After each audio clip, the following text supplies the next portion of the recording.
आज हम बात करने वाले हैं 10th क्लास के फिर से एक मोस्ट इंपॉर्टेंट क्वेश्चंस की, जो कि चैप्टर नंबर 6 से है दोस्तों। अगर यह प्रश्न इस तरह का प्रश्न अगर बोर्ड एग्जाम में दे दे तो कैसे किया जाए दोस्तों।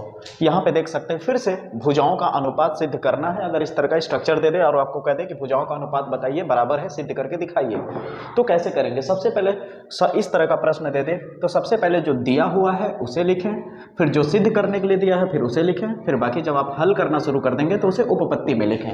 इस तरह के स्टेटमेंट से अगर लिखते हैं तो आपका मार्क्स बेहतर आएगा दोस्तों। आइए बिना देर किए स्टार्ट करते हैं। तो सबसे पहले हमें क्या दिया हुआ है, कह रहा है डीई जो है, डीई वाली लाइन जो है, ब्लैक वाली लाइन जो दिख रही है आपको, वो समांतर है किसके, एसी के, यानी इस ब्लैक वाली लाइन के। ठीक है, मैंने कलर जानबूझ के चेंज किया ताकि आपको समझ में आ सके। ठीक है, यानी ये ब्लैक वाली लाइन और ये ब्लैक वाली लाइन दोनों आपस में क्या है, समांतर है। समांतर यानी एकदम आमने सामने। ठीक है, फिर कहता है और डीएफ जो है, डीएफ जो है ये समांतर है इस वाली लाइन के, यानी नीली वाली लाइन जो है नीले वाली लाइन के समांतर है। तो सिद्ध कीजिए कि बी एफ बटा एफ ई बराबर होगा बी ई बटा इसी के। आइए स्टार्ट करते हैं। तो सबसे पहले जो दिया है उसे लिख लेते हैं। तो आप देख सकते हैं हमारे पास क्या दिया हुआ है, डीई जो है वो समांतर है एसी के और डीएफ समांतर है ए ई के। अब इसके बाद हमें सिद्ध क्या करना है, हमें सिद्ध करना है इस तरह से। अगर आप स्टेप बाय स्टेप स्टेटमेंट के साथ लिखते हैं तो मैं दावे के साथ कहता हूं आपका बेहतर मार्क्स आएगा, कहीं मार्क्स नहीं कटेगा।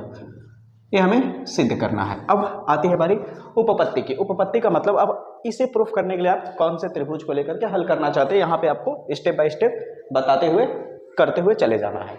तो देखिए सबसे पहले हम क्या करते हैं दोस्तों कि इस वाले को उठाते हैं, कौन, डीई समांतर है किसके, एसी के। तो डीई वाली लाइन कौन है, ये ब्लैक वाली समांतर है किसके, एसी के, यानी ये वाली लाइन और ये वाली लाइन यूज हो रही है, तो यानी बड़े वाले त्रिभुज का यूज हो रहा है। देखिए यहाँ पे कुछ इस तरह से, ये हो गया आपका एसी और यहाँ पे लाइन जो है ये क्या है आपका डी और ई, यहाँ पे है बी। यहाँ तक उम्मीद करता हूँ समझ में आ रहा होगा दोस्तों। अब मैं बहुत पहले भी बता चुका हूँ, मेरे पिछले कई वीडियो में भी आप देख सकते हैं, मैंने बोला है कि जब त्रिभुज की भुजाओं का अनुपात, दो त्रिभुज के अंदर कोई एक एक्स्ट्रा साइड आ जाए और ये दोनों आपस में समांतर हो जाए तो इनकी भुजाओं का अनुपात क्या हो जाता है, बराबर हो जाता है। कहने का मतलब आप कह सकते हैं बी से डी जो होगा बटे डी से ए जो होगा वो बराबर होगा किसके, बी से ई के बटे ई से सी के। बस इतना आपको करना है। अगर आप कंफ्यूज हो रहे हैं कि मैंने कैसे लिखा तो एक और हल्का सा बना के लिख देता हूं मैं। देखिए जैसे यहाँ एक्स है, वाई है, जेड ले लिया मैंने, एक्स वाई जेड ले लिया। यहाँ पे मान लीजिए ए बी मैंने ऐसे कर दिया। अब बताइए लाइन किसके समांतर है, समांतर यानी आमने सामने इस वाले के समांतर है। तो फिर वही आप करिए, इस वाले पॉइंट को पकड़िए, यहाँ से यहाँ लिखिए एक्स ए बटे ए वाई बराबर करिए, फिर इधर से एक्स बी बटा बी वाई। देखा कितनी आसानी से आपने कर लिया। तो इसी तरह से भुजाओं का क्या कहते हैं, दो भुजाएं आपस में समांतर है तो उनकी भुजाओं का अनुपात क्या होता है दोस्तों, बराबर होता है। तो यहाँ से हमने उपपत्ति में कौन से त्रिभुज के लिया है पहले दिखाना पड़ेगा। तो हमने त्रिभुज लिया है ए बी सी, तो यहाँ लिखेंगे त्रिभुज ए बी सी में हमने क्या देखा कि डीई जो है वो समांतर है किसके, एसी के। इस तरह आपको लिखना पड़ेगा दोस्तों। ठीक है, फिर उसके बाद आपने कहा कि जब ये समांतर है तो इसके भुजाओं का अनुपात भी बराबर हो जाएगा। तो हमने दिखा दिया बराबर, क्या आया, बी डी बटा डी ए बराबर है किसके, बी ई बटा ई सी के। इसका नाम ले लेंगे आप समीकरण नंबर 1। बताइए, उम्मीद करता हूँ यहाँ तक आपको क्लियर हो गया होगा। उसी तरह अब अगला जो समांतर दिया है उस वाले त्रिभुज को लेकर के इसी तरह दिखा देंगे। तो अब देखिए क्या है आपके पास दिया है, डी एफ वाली कौन सी लाइन है, ये नीली वाली, फिर ए ई लाइन कौन है, ये लास्ट वाली यही है ना। तो इसका मतलब त्रिभुज कौन सा होगा, यहाँ से लेके यहाँ तक होगा, दिख रहा होगा दोस्तों। तो हम यहाँ पे बना देते हैं वो त्रिभुज कुछ इस तरह से, आपको दिख रहा होगा। यहाँ पे है ए, यहाँ पे है ई, यहाँ है आपका डी और यहाँ है दोस्तों एफ और ये है आपका बी। अब देखिए फिर से वही बात कि इसकी भुजाओं का, ये दो भुजाएं आपस में समांतर है, इसलिए बी डी बटा डी ए बराबर होगा किसके, बी एफ बटा एफ ई के। बताइए दोस्तों समझ आया कि नहीं, देखा कितनी आसानी से हैंडल कर सकते हैं।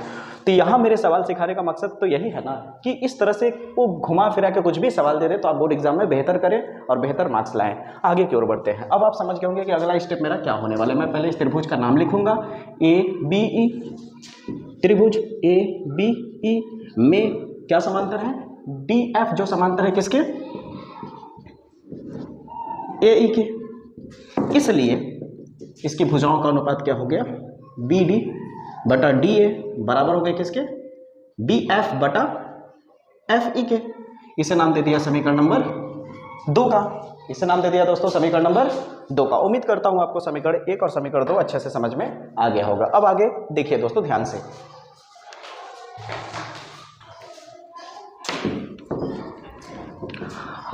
अब आप समीकरण 1 और समीकरण 2 को गौर से देखें तो समीकरण 1 और समीकरण 2 के देखिए बराबर के इधर वाला जो होता है लेफ्ट हैंड होता है, बराबर के उधर वाला राइट हैंड होता है, ठीक ना।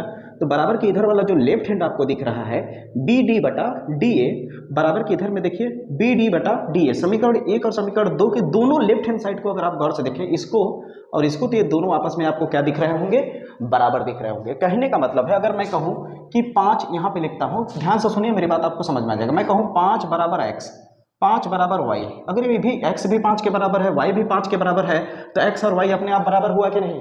उसी तरह यहाँ पर ये और ये आपस में बराबर हैं, तो राइट हैंड भी तो आपस में बराबर हो जाएगा। तो लिखेंगे समीकरण 1 व 2 से हमें पता चला कि ये लेफ्ट हैंड आपस में बराबर है, इसलिए राइट हैंड भी क्या हो जाएगा, बराबर हो जाएगा। यानी अब बराबर है दोनों तो आगे पीछे लिख सकते हैं, चाहे इसको पहले लिखिए चाहे इसको लिखिए, बराबर है तो बराबर को अभी आगे पीछे करेंगे कोई फर्क नहीं पड़ेगा। तो मैं इसको पहले लिखता हूँ, बी एफ बटा एफ ही बराबर हो जाएगा किसके, बी ई बटा ई सी के। अब बताइए स्टूडेंट, यही प्रूफ करना था हम लोग को। देखा कितनी आसानी से ये सवाल चुटकियों में हो गया, थोड़ा भी देर नहीं लगा। तो उम्मीद करता हूँ वीडियो आपको बहुत ही बेहतर समझ आया होगा, पसंद आया होगा दोस्तों। अगर वीडियो अच्छा लगा हो तो अपने दोस्तों में जरूर इस वीडियो को शेयर करें। जय हिंद, जय भारत।